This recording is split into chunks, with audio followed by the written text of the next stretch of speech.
Assalamualaikum warahmatullahi wabarakatuh. Perkenalkan, nama saya Syifa Nur Nadia dengan NIM 112310648 dari kelas MA 23CA SDM. Video ini ditujukan sebagai tugas pemenuhan ujian akhir semester mata kuliah manajemen SDM lanjutan dengan dosen pengampu Bapak Halifi Hazizan, SPT MM. Video ini berisi tentang pendapat saya mengenai kasus yang terjadi di PT XYZ terkait dengan tingkat pergantian karyawan yang tinggi, kinerja produksi yang di bawah target, isi lingkungan kerja, dan isu komunikasi dari perspektif budaya organisasi.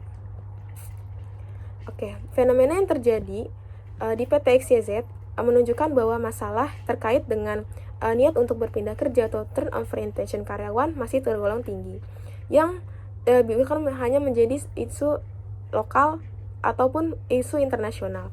Dan isu-isu tersebut itu juga menjadi polemik di antara berbagai macam institusi atau tempat bekerja. Salah satunya terjadi di PT XYZ ini. Nah, terjadinya kasus transfer intention karyawan yang tinggi itu terjadi di PT XYZ berdasarkan dari data Departemen Sumber Daya Manusia yang terjadi pada tahun 2024, yaitu sebanyak 194 karyawan tercatat mengalami turnover intention karyawan atau pemutusan hubungan pekerja dalam 1 tahun tersebut. Nah, data ini juga mengindikasikan bahwa pergantian karyawan rata-rata sangat tinggi, yaitu sebesar 6,8% per bulan. Dan datanya menunjukkan adanya fluktuatif jumlah karyawan setiap bulan, dengan tingkat pergantian tertinggi terjadi pada bulan Mei sebesar 8,0% dan bulan Oktober sebesar 7,6%. Nah, angka terendah pun terjadi pada bulan Februari-Agustus yang walaupun rendah masih tergolong tinggi, yaitu sebesar 6,0%. Nah, angka ini juga terlihat dari data bukan sekedar statistik, tetapi sebagai cerminan dari dinamika internasional atau dinamika tentang internal organisasi yang perlu dikaji lebih dalam. Yaitu tingginya tingkat pergantian karyawan juga bisa berdampak pada berbagai macam aspek yang ada dalam produksi, seperti stabilitas perusahaan, yang bisa terganggu operasionalnya, kemudian ada biaya rekrutmen karyawan yang dilakukan oleh rekruter kepada calon tenaga kerja yang bisa terjadi berulang-ulang kali karena terjadinya turnover tersebut. Kemudian ada pelatihan yang dilakukan oleh manajemen sumber daya manusia untuk merekrut orang-orang yang akan bergabung ke dalam organisasi tersebut, serta kontinuitas atau keberlangsungan yang terjadi pada kinerja perusahaan. Lalu ada gambaran kinerja tentang produktivitas yang tersaji di data perusahaan XYZ. Nah, kemudian karena masalah tentang turnover intention karyawan atau pergantian karyawan ini termasuk dalam masalah internasional, maka akan dibahas tentang berbagai macam faktor-faktor yang bisa mempengaruhi terjadinya turnover intention karyawan yang akan lebih dibahas pada pembahasan kali ini, yaitu tentang PT XYZ yang melakukan evaluasi terhadap kinerja karyawan melalui pencapaian target produksi harian yang disajikan melalui Key Performance Index atau KPI, yang target produksinya itu ditetapkan sebesar 450 unit per hari. Namun saat ditelaah ke dalam lapangan pekerjaan di produksi, maka bisa dilihat bahwa intention karyawannya itu hanya sebesar 420 hingga 440 unit per harinya. Artinya dari data tersebut terdapat kesenjangan atau gap antara produksi dengan realisasi. Nah, kesenjangan ini juga menimbulkan beberapa hal seperti diindikasikan juga dalam beberapa macam kategori, seperti adanya keterbatasan kapasitas kerja dari perusahaan, kemudian ada lingkungan kerja, fisik dan psikologis yang kurang mendukung, kemudian ada juga faktor psikologis karyawan. Faktor psikologis karyawan ini berkaitan dengan mental, seperti kelelahan, stres, atau rendahnya motivasi karyawan yang dimilikinya untuk bisa melanjutkan pekerjaan. Kemudian ada produktivitas itu tidak hanya ditentukan oleh kemampuan individu. Jadi produktivitas itu ditentukan oleh berbagai macam faktor. Kita tidak bisa hanya menyalahkan atau menyorot hanya karena faktor individu, tetapi banyak faktor yang bisa menyebabkan kita bisa menilai kenapa produktivitas di sebuah perusahaan itu bisa sangat tinggi, bisa sangat rendah, atau bisa tidak terjadinya progres yang signifikan. Maka kita bisa melakukan evaluasi apa saja faktor-faktor yang menyebabkannya. Jadi ada faktor utama yang bisa menyebabkan tingginya pergantian karyawan. Di antaranya ada sistem kerja dan lingkungan organisasi yang menaunginya. Dan sistem kerja dan lingkungan organisasi yang menaunginya ini juga menjadi faktor terbesar dalam penentuan produktivitas karyawan. Nah, sekarang kita bahas tentang kondisi lingkungan fisik yang terjadi di PT XYZ. Setelah dilakukan observasi dan dilakukan peninjauan di lapangan, ditemukan ruangan kerja di PT XYZ belum dilengkapi pencahayaan yang memadai. Jadi pencahayaan itu salah satu faktor lingkungan fisik yang sangat penting, yang harus diperhatikan dan harus dilakukan secara berkala pengecekannya atau dilakukan penjagaan atau pemeliharaan agar kondisi kerja kita bisa berjalan dengan optimal. Yaitu di acara produksi itu tidak tersedia lampu dengan intensitas yang terang yang mendukung ketelitian atau fokus operator dalam melakukan pengecekan atau pekerjaan. Jadi cahaya itu juga bisa mempengaruhi tingkat kefokusan kita, ketelitian kita terhadap objek atau barang yang sedang kita tangani. Sehingga faktor tentang pencahayaan tersebut juga menjadi sorotan yang harus diperhatikan oleh pihak perusahaan agar produktivitasnya bisa berjalan dengan lancar. Kemudian juga ada tentang suhu ruangan yang panas. Suhu ruangan yang panas menyebabkan ketidaknyamanan yang dirasakan oleh pekerja terhadap pekerjaan, karena rasa tidak nyaman tersebut membuat konsentrasi juga menurun. Bayangkan saat kita sedang bekerja, kita mengalami kepanasan atau kegerahan, maka juga bisa mengakibatkan pekerjaan kita lakukan itu sebentar-sebentar berhenti atau stop karena kita menyesuaikan dengan keadaan kita. Lalu sirkulasi udara yang buruk. Sirkulasi udara juga sangat mendukung kita dalam melakukan aktivitas pekerjaan. Jadi sirkulasi udara itu harus bisa keluar masuk dengan baik, juga agar kita mudah dalam melakukan pergerakan, agar kita mudah dalam melakukan aktivitas seperti mengangkat atau menurunkan benda. Jadi sirkulasi udara itu memberikan kita hawa yang lebih segar. Juga fasilitas seperti kipas angin atau pendingin udara itu menjadi solusi bagi yang tempat kerjanya terdapat lingkungan tidak nyaman seperti kepanasan atau minimnya atau tingginya suhu ruangan yang menyebabkan konsentrasi menjadi menurun. Kemudian juga di lingkungan produksi ada yang namanya tingkat kebisingan yang tinggi. Tingkat kebisingan biasanya dipengaruhi oleh mesin-mesin atau alat-alat yang ada di dalam produksi tersebut. Jadi mesin-mesin atau alat itu mengeluarkan suara atau mengeluarkan seperti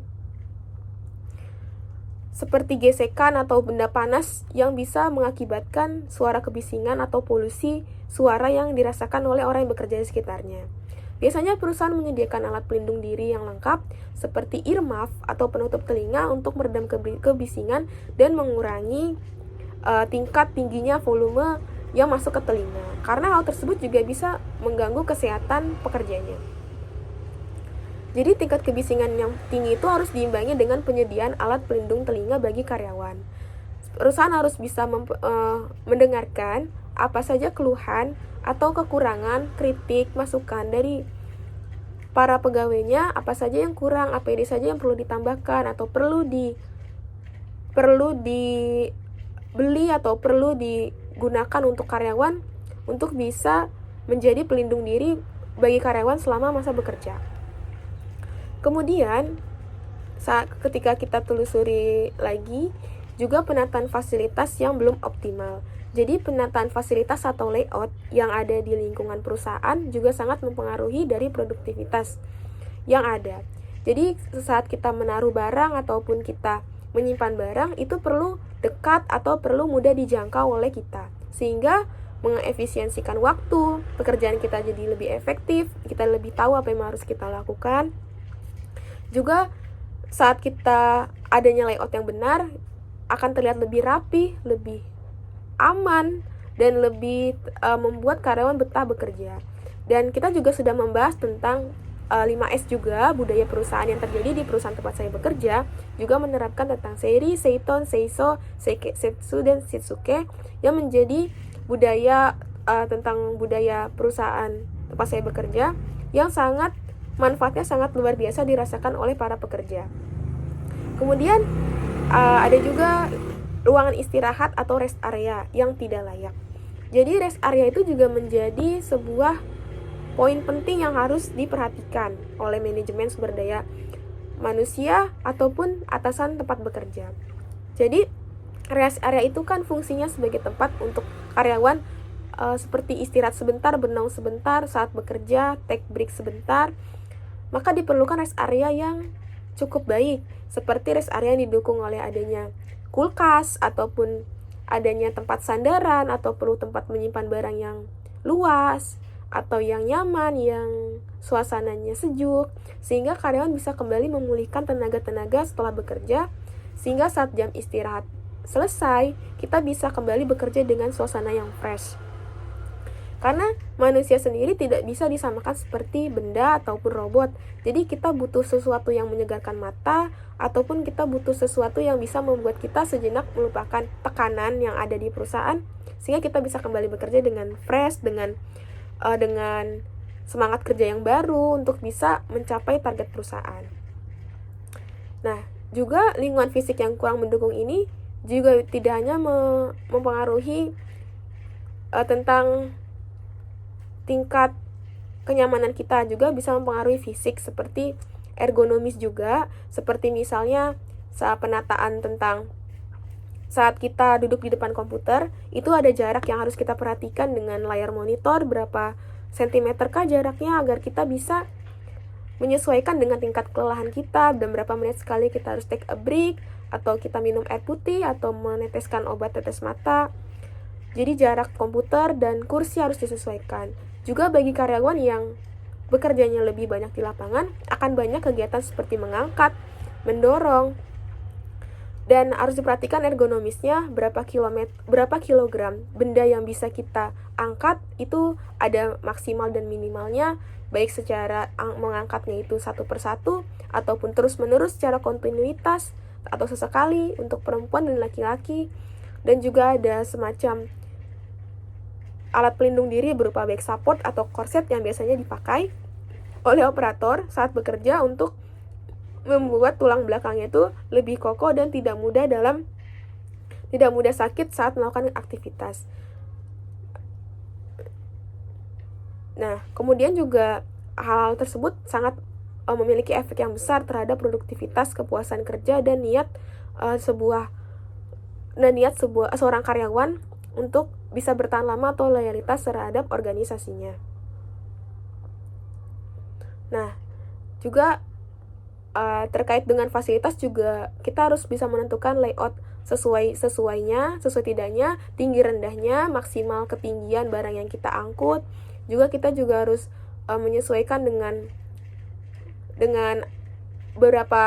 jarak berapa yang kita tempuh dalam melakukan pekerjaan, dan juga kita harus menyesuaikan tentang tingkat kelelahan. Jadi ketika kita sedang mengalami kelelahan atau kita ingin istirahat sejenak, kita bisa meminta izin untuk istirahat sejenak, atau kita bisa merefreshkan pikiran kita dengan minum air putih sebentar untuk bisa kembali semangat bekerja, agar kita juga bisa bekerja dengan tenang, dengan puas, dengan sehat juga, dengan selamat, untuk menghindari dari risiko kecelakaan kerja juga.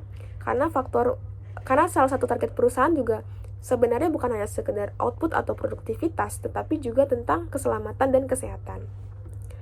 Nah, dalam kasus yang terjadi di PT XYZ ini juga mencerminkan bahwa perusahaan tersebut teridentifikasi atau terindikasikan kurang memprioritaskan kesejahteraan karyawan.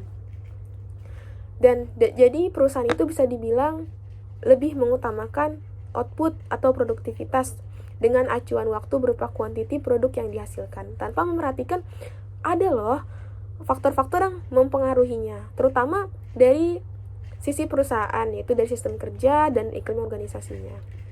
Kemudian kita membahas tentang kondisi komunikasi internal. Nah, komunikasi ini menjadi faktor penting dimanapun kita berada, Karena kita berhubungan dengan orang lain, baik dari atas ke bawah, mau bawah ke atas, antara sama karyawan, kita akan melakukan namanya komunikasi. Komunikasi kan bisa berupa dengan fisik atau verbal. Dan komunikasi yang biasa dilakukan oleh perusahaan itu kebanyakan melalui verbal, kebanyakan melalui kata-kata. Sehingga karyawan antara divisi ataupun sesama divisi harus bisa memahami apa nih inti atau tujuan dari komunikasi yang sedang dia lakukan. Seperti misalnya saat pagi, karyawan bisa dilakukan briefing rutin selama kurang lebih minimal 2-10 menit untuk membahas tentang apa saja yang sudah kita lalui kemarin, permasalahan apa saja, tujuan apa saja yang akan kita lakukan hari ini. Kemudian evaluasi ataupun pesan pengingat untuk para anggota dalam suatu divisi, dan juga bisa menjadi doa ataupun harapan bagaimana pekerjaan kita akan dilakukan pada hari tersebut. Nah, komunikasi internal di PT XYZ itu dalam kasus yang terjadi bisa dibilang terdapat gambaran yang relatif positif. Jadi di survei awal itu terdapat bahwa atasan ataupun pimpinan bisa memberikan instruksi yang jelas kepada para anggotanya mengenai hal-hal apa saja, target apa saja yang harus dilakukan oleh karyawan, yang bisa karyawan berikan atau kontribusikan kepada perusahaan dalam mencapai targetnya. Dan juga atasan itu bisa terbuka terhadap kritik dan saran. Nah, hubungan antara pegawai juga masih tergolong harmonis dan akrab, komunikasinya bisa berjalan dengan baik, komunikasinya bisa berjalan dengan lancar dan memahami keadaan satu sama lain, dan bisa memberikan umpan balik atau feedback dari satu orang ke orang yang lain terkait dengan kinerja karyawan.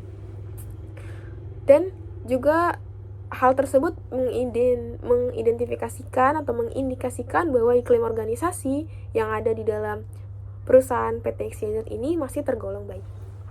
Kemudian temuan awal juga walaupun bisa dibilang baik, ternyata masih terdapat kesalahpahaman informasi yang masih sering terjadi di tempat kerja. Miskomunikasi ini memang kadang hal yang tidak bisa kita hindarkan dalam melakukan komunikasi. Kadang memang kita sering sekali terjadinya kesalahpahaman dalam memahami sesuatu. Nah, adanya celah-celah ini harus kita perbaiki segera bila kita bertemu dengan sesuatu yang kita bilang ini adalah sepertinya miskomunikasi atau sepertinya ada terjadi kesalahpahaman, harus segera dilakukan perbaikan atau dilakukan koreksi terhadap komunikasi tersebut. Karena kesalahpahaman informasi itu bisa berakibat fatal pula dan bisa menghambat pelaksanaan tugas, kemudian bisa menurunkan efisiensi serta bisa menimbulkan konflik. Nah, pelaksanaan tugas itu bisa menurun karena komunikasi. Misalnya atasan memberikan penjelasan tentang dari 1 sampai 15.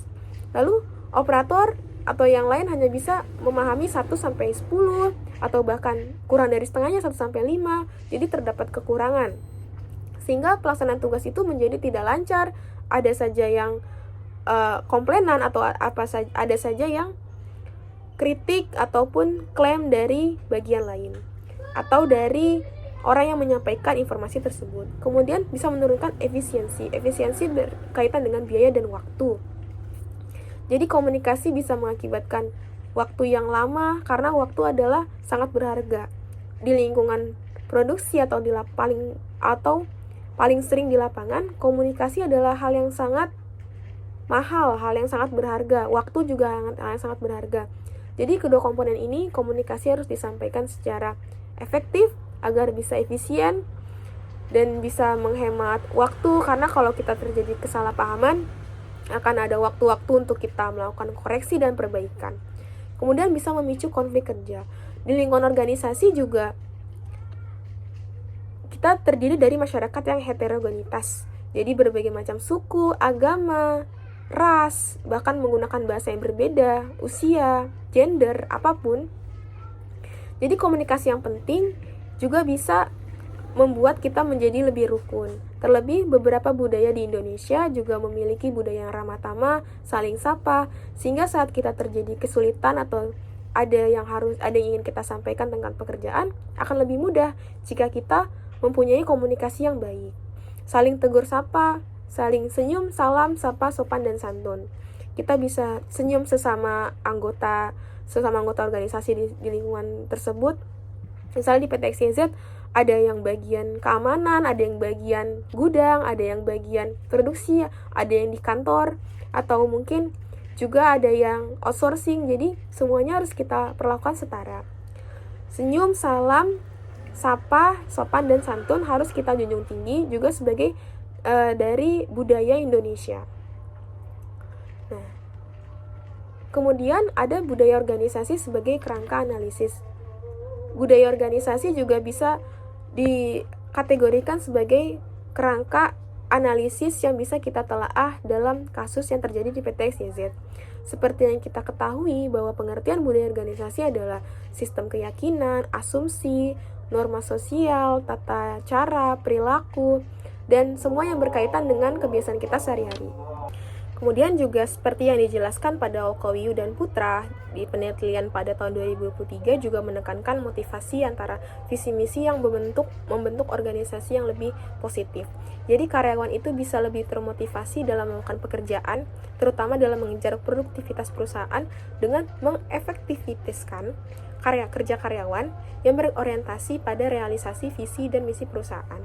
Jadi kita memastikan efektivitasan kita dalam bekerja agar bisa mencapai target-target produksi dan bisa memaksimalkan motivasi yang ada pada diri karyawan kepada perusahaan. Kemudian ada juga penelitian tahun 2022 yang dilakukan oleh Erdi dan kawan-kawan mengenai tentang konstruk dalam prinsip kolektif, yaitu tentang arahan dan sikap pekerjaan. Budaya organisasi yang konstruk juga bisa mencakup sekumpulan prinsip, kepercayaan, serta pola perilaku atau interaksi tindakan yang secara kolektif atau secara bersama-sama membentuk jati diri mendasar setiap insan yang ada dalam organisasi dan bisa mengarahkan sikap dan perilaku para anggotanya, baik itu di dalam perusahaan maupun di lingkungan luar perusahaan. Jadi di PT XYZ budaya yang tampak kuat di disiplin waktu, tapi juga bisa menjadi lemah dalam di kesejahteraan sosial atau kesejahteraan anggotanya dari faktor psikologis dan adaptasi lingkungan yang kurang memadai atau kurang baik bisa menyebabkan turnover intention atau tingkat pergantian karyawan yang tinggi, meskipun pada kita lihat di kasus tersebut komunikasinya bisa berjalan dengan baik.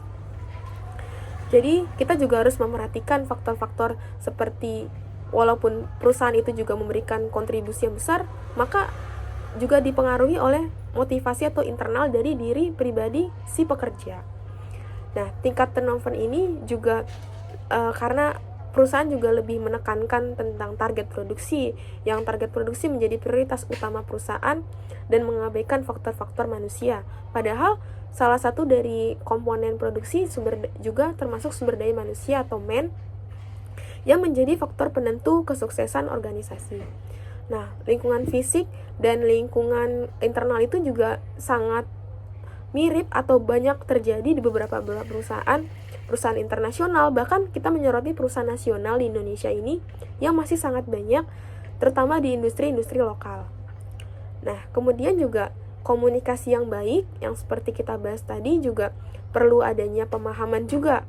Kita harus meminimalisirkan tidak adanya miskomunikasi atau kesalahpahaman yang terjadi dalam interaksi serta sumber informasi yang kita terima.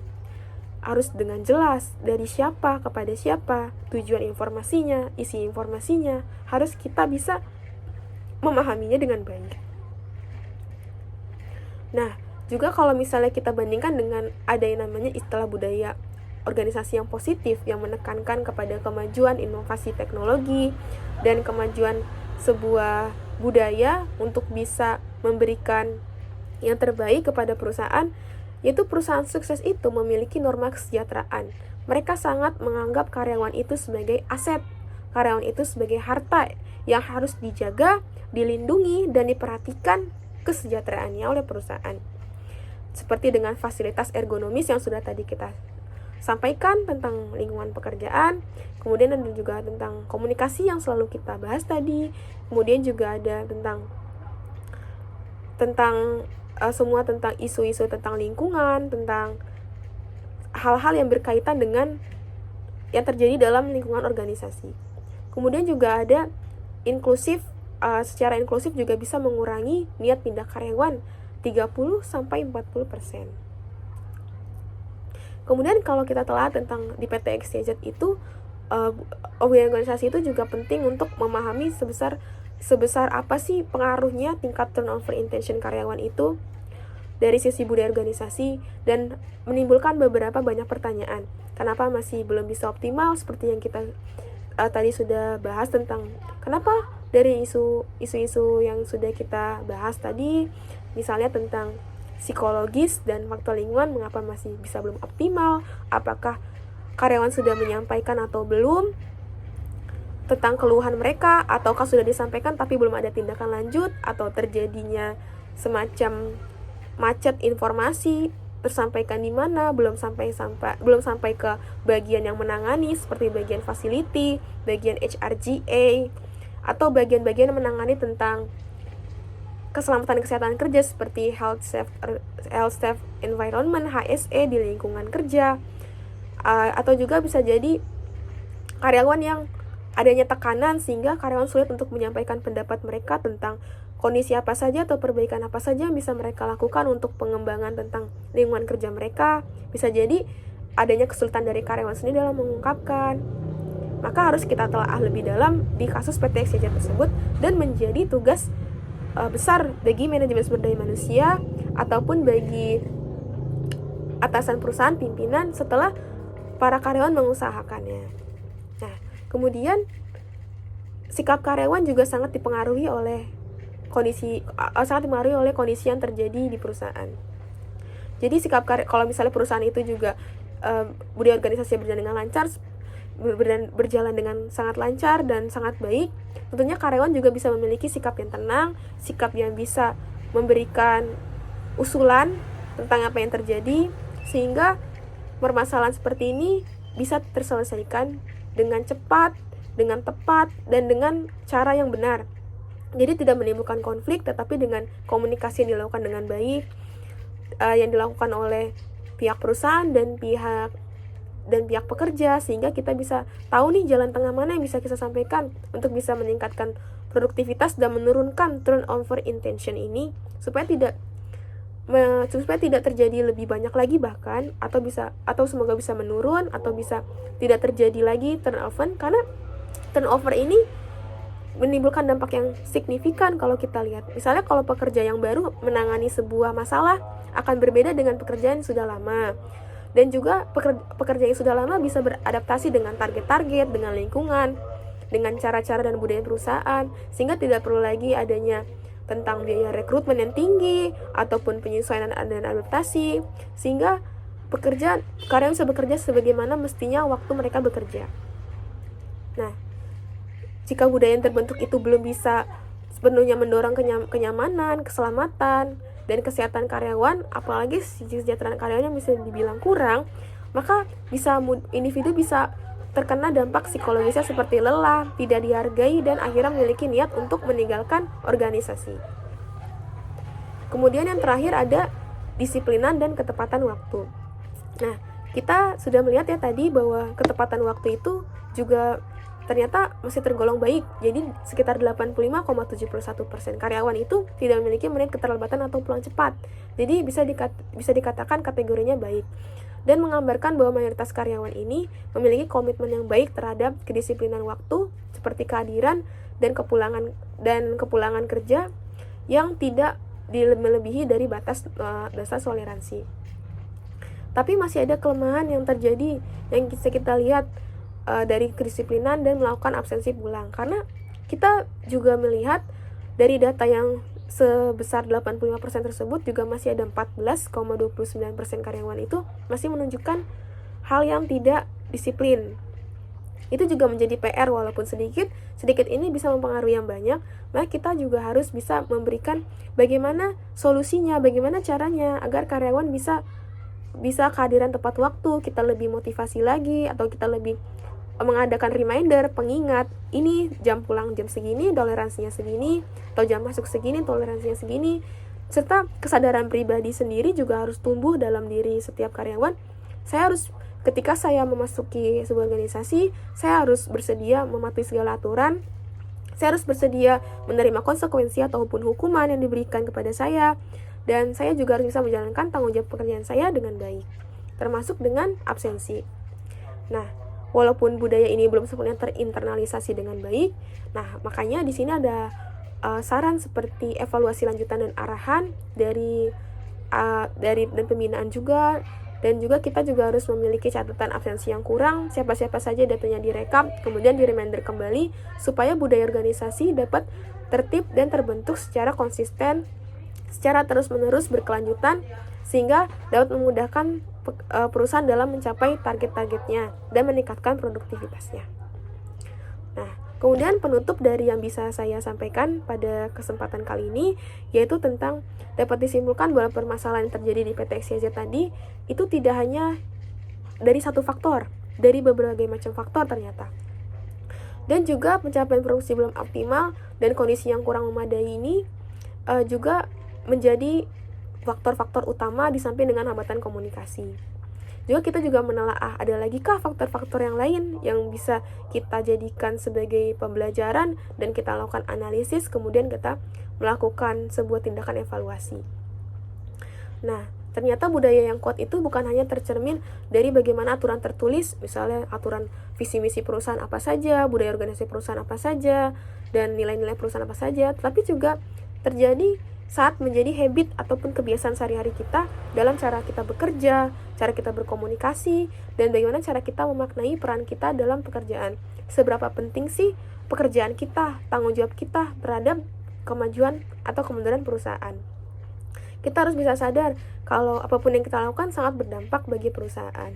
Jadi kita bisa bekerja dengan penuh tanggung jawab, dan juga kita harus bisa bekerja dengan perasaan yang puas dan tenang, karena kita tahu apa motivasi kita dalam bekerja. Nah, dengan bisa membangun budaya yang lebih humanis, lebih aman, lebih nyaman, lebih konstruktif, dan bisa lebih membuat kita merasa merangkul bekerja sama dalam tim ini, perusahaan itu bukan hanya meningkatkan tentang kinerja saja yang menjadi tujuannya, juga meningkatkan lingkungan kerjaan yang membuat karyawan itu tidak hanya turnover intention, tapi juga bisa upskilling, reskilling, bisa membangun kembali atau mengembangkan kompetensi yang ada, bahkan bisa ingin challenge, ingin tantangan, ingin lebih baik lagi ke depannya, ingin melakukan pelatihan-pelatihan, dan kompetensi yang ada, skill yang ada bisa untuk kemajuan perusahaan juga.